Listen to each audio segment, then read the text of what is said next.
చేసుకొని క్షణికమైన వాటి కొరకు ప్రాకులాడుతూ శరీర వాంఛలు తీర్చుకుంటూ వెచ్చలవిడిగా ప్రవర్తిస్తూ సమయాన్ని అంతా పాడు చేసుకుంటున్నాం. దేవుని వాక్యం అంటుంది, మీరైతే దేవుని రాజ్యాన్ని వెతకండి.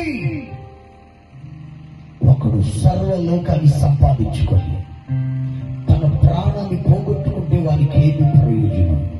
ఈ లోకంలో అన్ని సంపాదించుకొని దేవుని రాజ్యాన్ని పోగొట్టుకుంటే నీకేమి ప్రయోజనం? ఇందుకే నా ప్రభు నిన్ను రక్షించుకుంది, ఇందుకే నా ప్రభు నీ కొరకు ప్రాణం పెట్టింది, ఇందుకేనా ఆయన నీ కొరకు సిలువలో చివరి గట్టు వరకు రక్తాన్ని కార్చింది. ఇప్పుడన్నా ఆయన ప్రేమను ఆలోచించేసావా? ఇప్పుడైనా ఆయన ప్రేమను తలపోసావా? హృదయం అంతటితో హల్లెలూయా, హల్లెలూయా, థాంక్ యూ జీసస్. దయచేసి అందరూ నోరు తెరిచి ప్రభుతో మాట్లాడండి. నాకెంతో భాగ్యం నీ భాగస్వామిగా సియోనులో చేరుట, సిద్ధపడెదను నీతి క్రియలతో పరిశుద్ధ కన్యకగా. నాకెంతో భాగ్యం నీ భాగస్వామిగా సియోనులో చేరుట, సిద్ధపడెదను నీతి క్రియలతో పరిశుద్ధ కన్యకగా.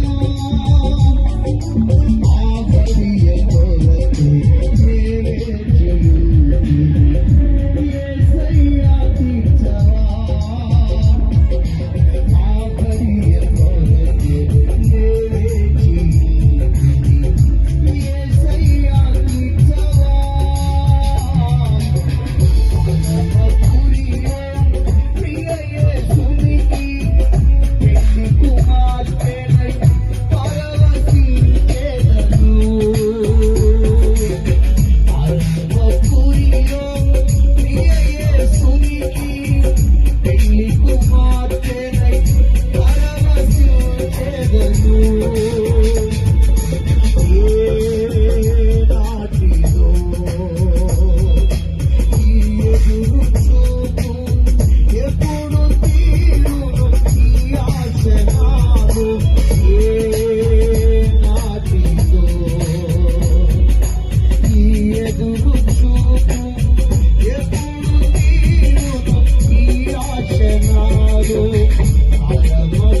కొరకే